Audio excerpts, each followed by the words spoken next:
Start recording. Oh, we need a song. What song are we doing? We need an intro song. Play them something. I don't know anything to play. Let's see here.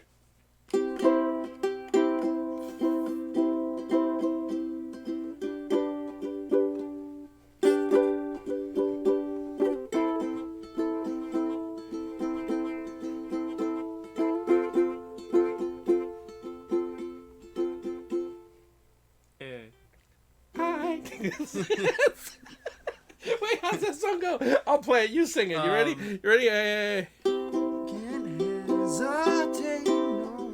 What? What? And that was it. You're doing it too long. Oh, am I? Yeah. Can't hesitate no more, no more. It cannot wait. I'm yours. That's all I remember right now.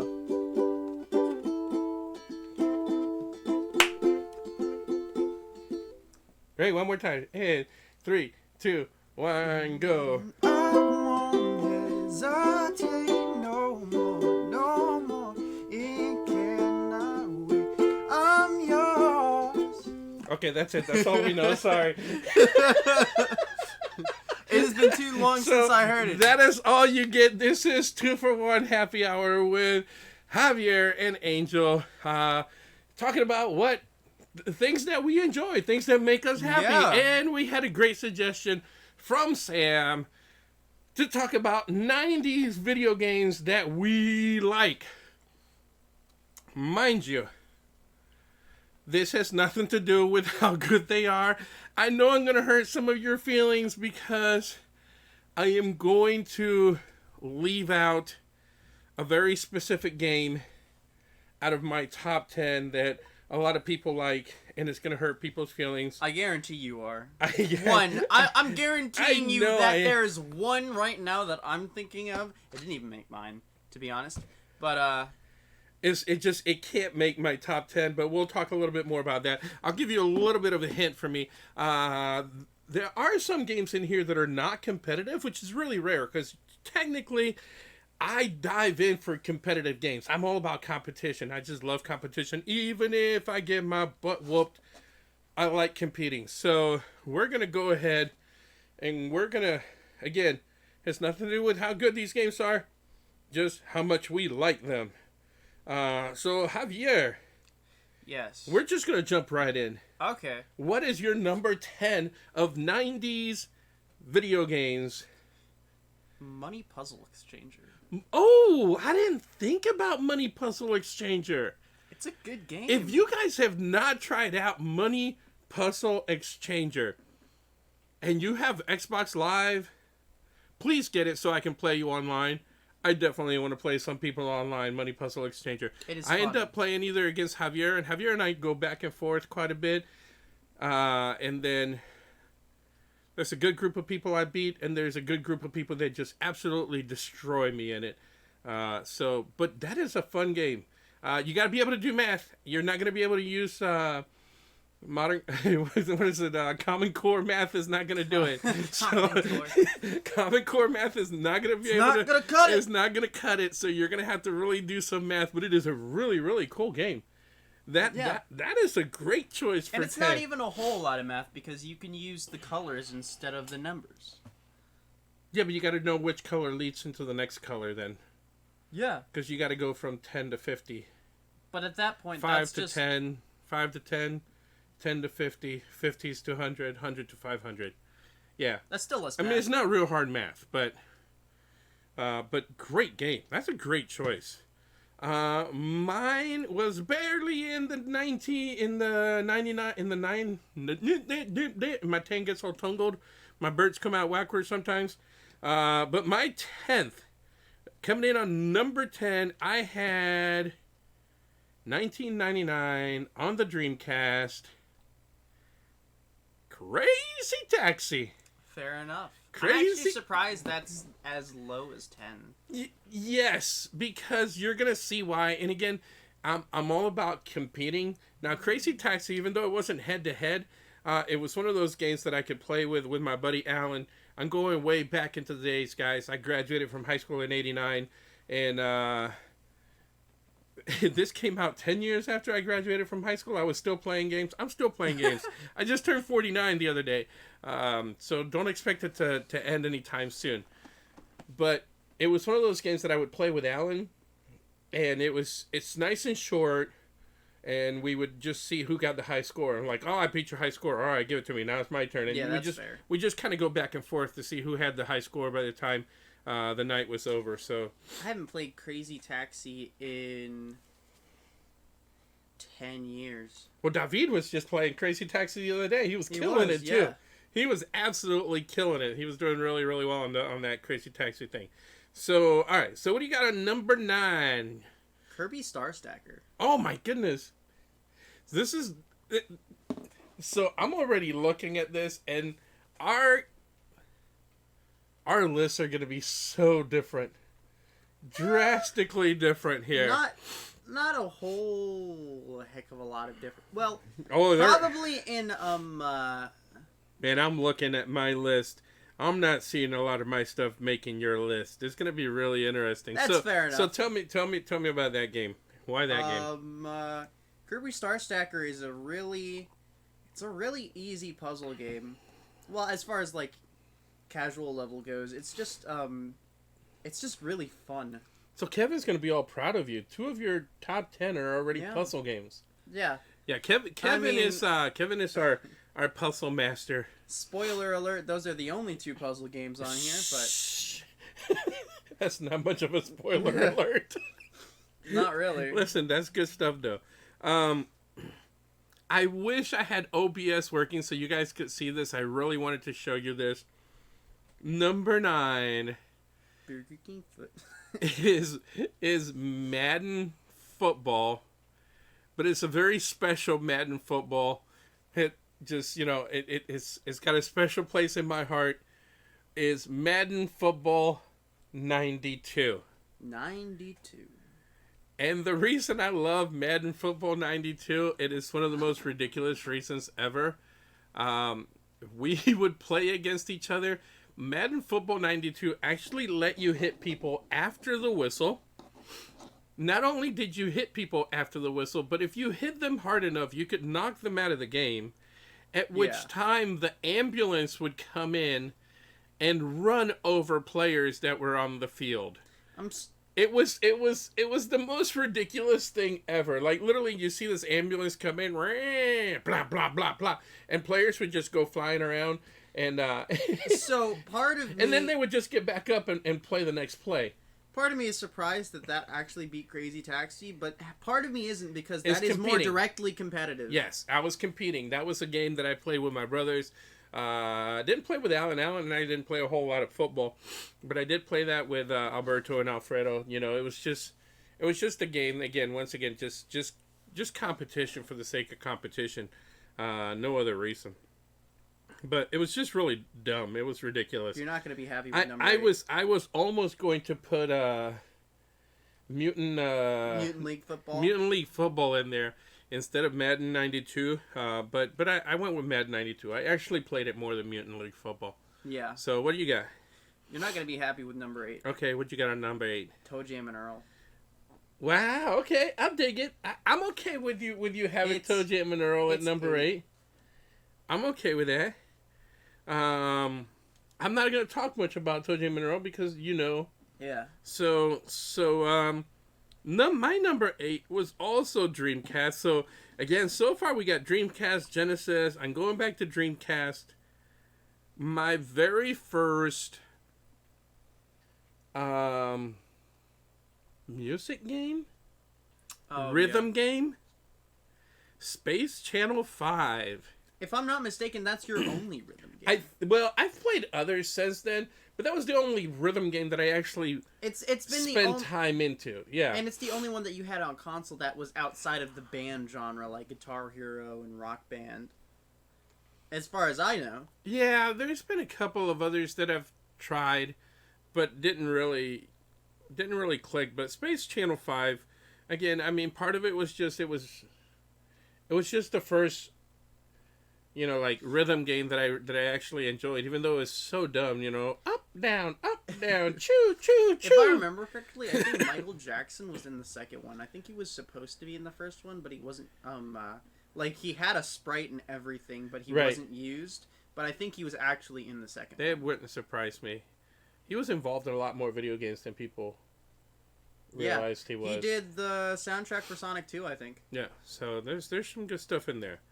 So all right, so we're doing good so far. He did the soundtrack for a Sonic game, whether it was 2 or not. I don't know which one it was. What do you got for 7? Monkey Island. Monkey Island. Yeah. Absolute, pure, it's simple, point and click sarcasm. It's got lots of It's just sarcasm. character. It's sarcasm and then a little bit more sarcasm and just really like dumb humor. Yeah, It's a great it's got a lot of wit in it. It's a little bit of Monty Python. Almost, yeah. It's a little kind of like Monty Python goes pirate. That's a little bit like that. I think it was one of LucasArts. Not straight up like it's games. more like some of their skits, not necessarily their movies. Not like Monty Python movies, but a little bit of the humor that they had from their skits, like the Dead Parrot. Yeah. And things like that. What were you saying? If I'm not mistaken, it was made by LucasArts. I believe it was. And it was like one of their first games.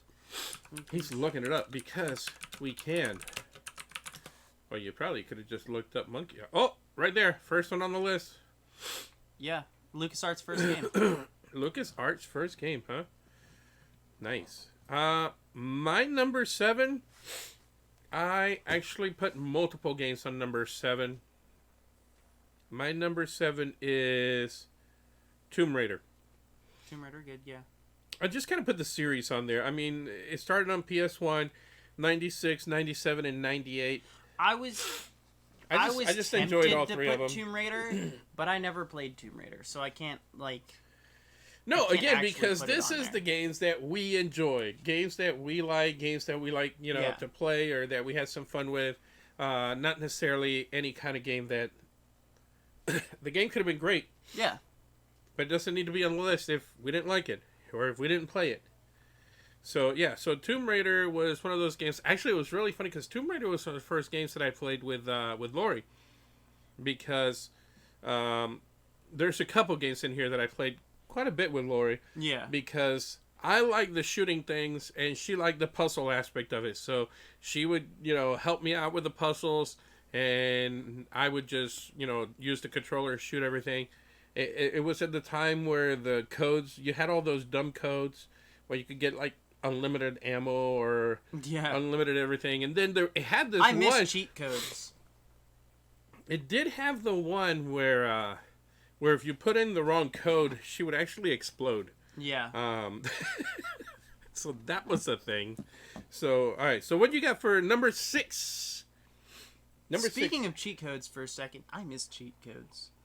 I still remember Game Genie, baby. I still remember and, the other one. I don't even remember what the other one was. See, but I like the ones that you have to memorize. Like, I still remember the what's it called? The cheat code for unlimited ammo in Battlefront 2. Oh, do you? Yeah. Up, down, left, down, left, down, left, down, left, right, start. Nice. That's... I don't know why that's the one that I remember the most, but it's stuck. And then I remember, you had to hit it at the right time, right place, the right part of the menu.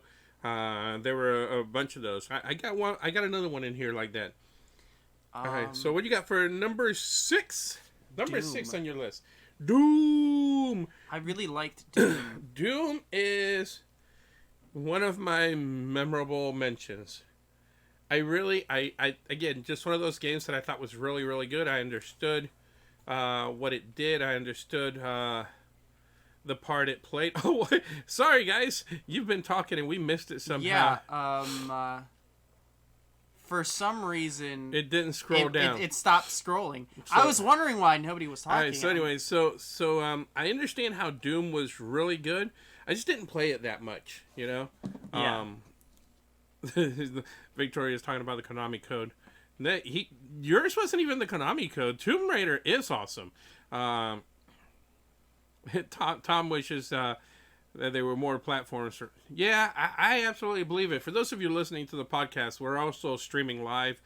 We kind of jump back and forth between streaming live on Facebook and sometimes on our Twitch, and then we rip the audio for the podcast.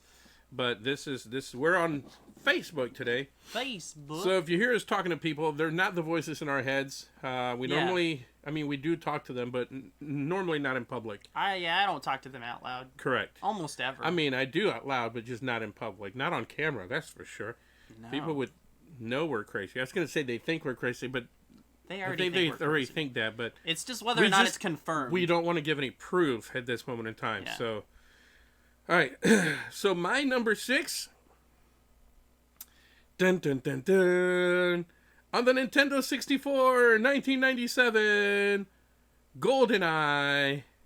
I almost put GoldenEye in my top 10. GoldenEye. So again, I'm all about competition. GoldenEye was the first game that I remember going split screen and trying to get somebody else, you know? Yeah. And then not only did it have the split screen multiplayer, I love dumb things for the purpose of dumb things. Okay? For instance, the fact that 007 GoldenEye had a code, speaking of codes, which I wish we, like you said, I wish we could bring these codes back. The fact that 007 had a code for paintball was just awesome. I loved it. You know, like, there's no point in it, but the fact that you could just go paintball on people was awesome. I really, really liked GoldenEye. Odd Job was busted. Yeah, I almost put it on the my top 10 because I do remember going to the Terrio's house and playing GoldenEye. But, that's back when we were in Port Charlotte. Yeah, it was way back then. All right, so let's go back. So 10 through 6, I got Crazy Taxi, Madden 92, Space Channel 5, Tomb Raider, and GoldenEye. What did you have for your 10 through 6? Money Puzzle Exchanger or Great Money game. Idol Exchanger, depending on who you are. Kirby Star Stacker, Toe Jam and Earl, and Monkey Island and Doom. My number 5, PC game. It was one of the first PC games that I really got into, and it was really weird because it was no action whatsoever. Probably the slowest game I have ever played. But it looked pretty. And if you know me, I don't do slow very well. He doesn't do slow. But it was Myst. It was so well done. The sound in it was amazing. Like you said, it looked really good, and it was just this one big puzzle. So what ends up happening is, without completely spoiling the game, because I still think it's worth playing if you find it out there somewhere, you are stuck inside of a book, and you need to find your way out of the book. But there's pretty much nobody, or at least you think there's nobody, on the island or islands that you are on, but it is all puzzle. I mean, it is 100% puzzle. It is really, really cool. I spent a lot of time with Lori playing that game for sure on my college PC. All right, what's your number 5? My number 5, Windjammers. Nice game. Windjammers is a fun game. Windjammers is a great game. It's basically frisbee volleyball, sort of, with a touch of soccer. It's more like pong, frisbee pong. I can see that. Yeah, frisbee pong, volleyball, indoor soccer. It's fun. It's a game where you throw frisbees at the other person's goal, and the other person has to catch it. And you don't want them to catch it. There's angles, there's curves, there's super speed. It's good. There's power ups. Ludicrous not power speed. ups, but Power moves. That's Yep. what I meant to say.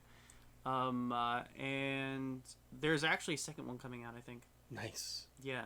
I don't It know is when coming that up. is. It is coming up. I've been in the conversation, so I'm in a conversation on Twitter with some of the developers. We have this private chat, and it's really funny because the private chat will go like with nothing on it for just a little bit of time, and then all of a sudden it'll like explode, and either the developers are talking or some of the top guys are talking about what's happening with the game. But it is coming out. They were going to have it available at some events, but unfortunately some of the events disappeared. Go to Plaid. That's right, ludicrous speed. And speaking of speed, so Tom, Mr. Tom Bombadil right here, joining us on the chat, just started playing Forza Motorsports with us.